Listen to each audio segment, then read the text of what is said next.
Hey there, it's Rico, and I've led a project to translate the 251-page Xenoblade Secret Files book. So, quickly behind this, I was planning on doing a Xenoblade 1 lore video series for quite a while, but I grew curious if there was anything important in the Xenoblade Secret Files book. I realized a way to translate portions of it despite not speaking a lick of Japanese, and I discovered a goldmine. The book is full of lore, and for so many years, it has been locked behind the language barrier. Only a couple hours in, and I was confirming and denying several fan theories. So I decided to hold off on making any lore videos, instead changing my goal to be to translate it. I advertised the project and recruited a team, and it's 8 months later now, and we finally have released it to the Xenoblade community. It's been received very well, and I'm very proud of all the work put in by all the translators and proofreaders. To celebrate, I'm here to bring you what I think are the top 10 most fascinating things we discovered while translating the Secret Files. Number 10. So you may have thought about how the two Homs colonies in Xenoblade are colonies 9 and 6, implying that there should be several other colonies at least from 1 to 9. Where are they? Could they be on other parts of the Bionis, which we just did not get to explore? Well, in the secret episode portion of the book, we learn about this, and it's pretty grim news. What it tells us is there were 10 colonies in total, and most of them fell at the hands of the Mechon. It turns out Egil was quite successful in his attacks he had against the Bionis, and they apparently lasted for hundreds of years before the events of the game occur. It's surprising that colonies 6 and 9 were able to last for so long, which probably has to do with their superior defenses in the form of, if you think of it, the natural barriers for colony 9 and the man-made barriers for colony 6. Any other colonies would need to have pretty strong defense to survive. And so I think that it probably really is just colony 6 and colony 9 left. But the statement does not entirely confirm that, so maybe there are some other survivors out there somewhere in some secret colony. Maybe they're hiding. 9. In the game, we get to learn a fair bit about the Trinity of Zanza, but we don't get to learn much about their interpersonal relationships. You might assume that they are buddies, but the book tells us otherwise. Apparently, Lorithia hates and despises Dixon. As for her opinion of Alvis, she distrusts him, because she's not able to control him. Control is apparently a big thing with her character. She has a very toying and manipulative personality, not at all surprising based on what we've seen of her in the game. It also tells us that the Trinity tends to work alone, not really together. 8.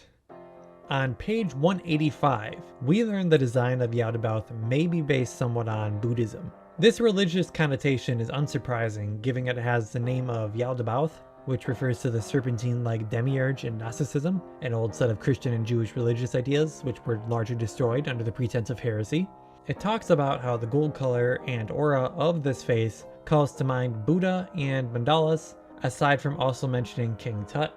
Meanwhile, the 7 protrusions on the back resemble a sotoba, an epitaph panel used in Buddhist funeral rites. 7. The Monado can't cut faces because they use Homs as pilots and flow the blood of Homs throughout the machine. That covers most faces, but what about Yaldabaoth, the face piloted by Egil, who is a machina? Theoretically, the Monado should be able to cut it because Egil is not a person of the Bionis. Well, Egil has that covered. Apparently, Yaldabaoth incorporates Homs body parts into its design so that it cannot be cut either. Yeah. Sure enough though, you can see in the cutscenes the red Homs blood flowing throughout it. 6. This one's pretty dark. So, you know Mumkar, Fiora, and Gadolt are Face Mechon who were given a mechanized half Homs, half Machina body, and pilot their faces accordingly using this. Xord, who is an earlier model of the Face Mechon, works quite differently. Back then, Egil extracted from Homs bodies only a few important organs, notably some parts of the brain and some internal organs, and built Face Mechon directly around these. In other words, Xord does not need a cockpit because the machine has become his body.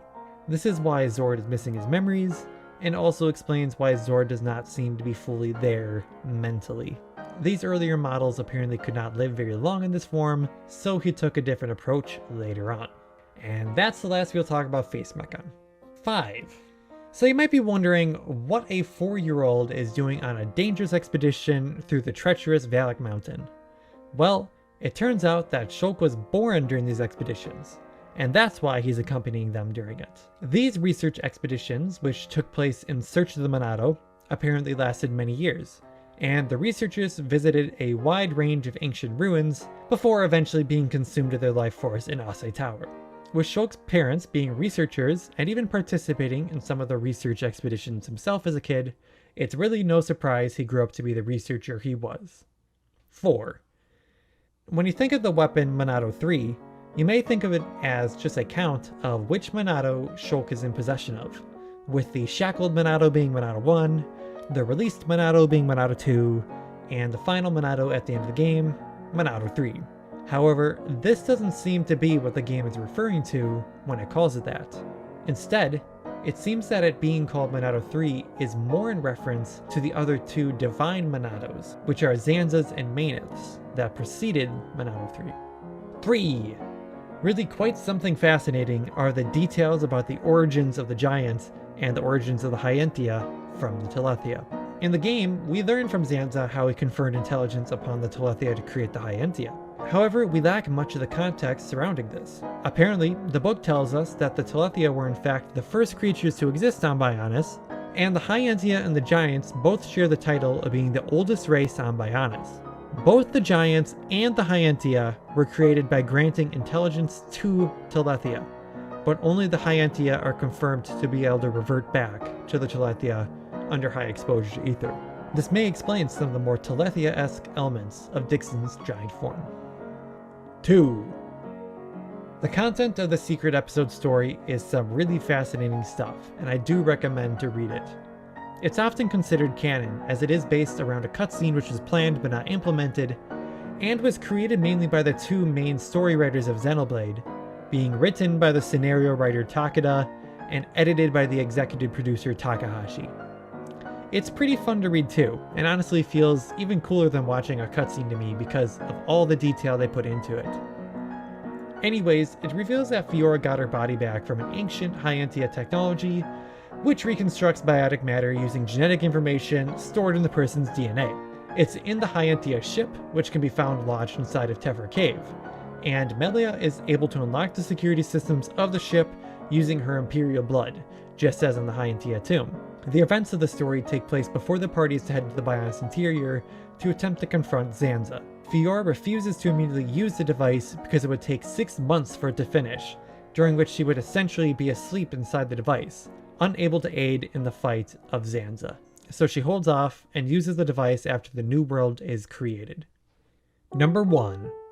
It was hard to pick a first place out of all this, but I think for me it comes down to the game's confirmations about Alvis, which confirmed a lot of my thoughts on the character. It plainly states how Alvis was once the computer that regulated the phase transition experiment, as the game states, but then also that at the beginning of the universe, he became the supreme consciousness and the basis of the world, calling himself Monado.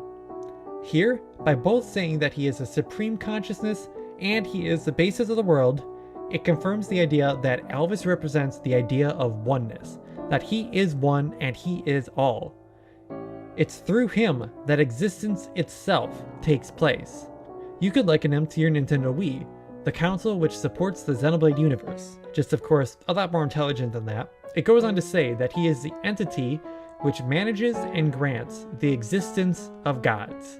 In other words, when Alvis refers to providence, he refers to himself. However, the book does not claim him to be all-powerful, and notes he is searching for a new god to liberate this stagnant world and create a new world teeming with new forms of life. So it still reflects the observations you can make from the game that Alvis needs somebody else to do that.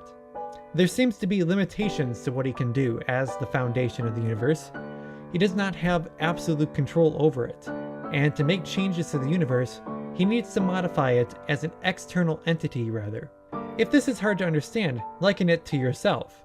As hard as you try, you cannot merely will your own heart to stop beating by telling it to. Even though your heart is a part of you, you cannot control it consciously. You would need to guide an external force to act on it. Likewise, the Monado needs a physical form, Alvis, to guide things to act on parts of his body which he cannot control. Throughout the game, what Alvis guides to change the universe is Shulk, who, thanks to Zanza, was given the potential to become powerful enough to do so.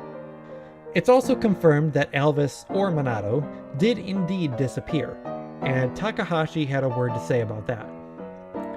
The being who oversees the universe is gone, and that means that something made it disappear. The book leaves it open to us to figure out how to explain that. My personal take is that it's because Shulk wished for a world with no gods, and Monado, according to most definitions, would be considered a god. And with that, I'd first like to say thank you for watching, and I hope you like this.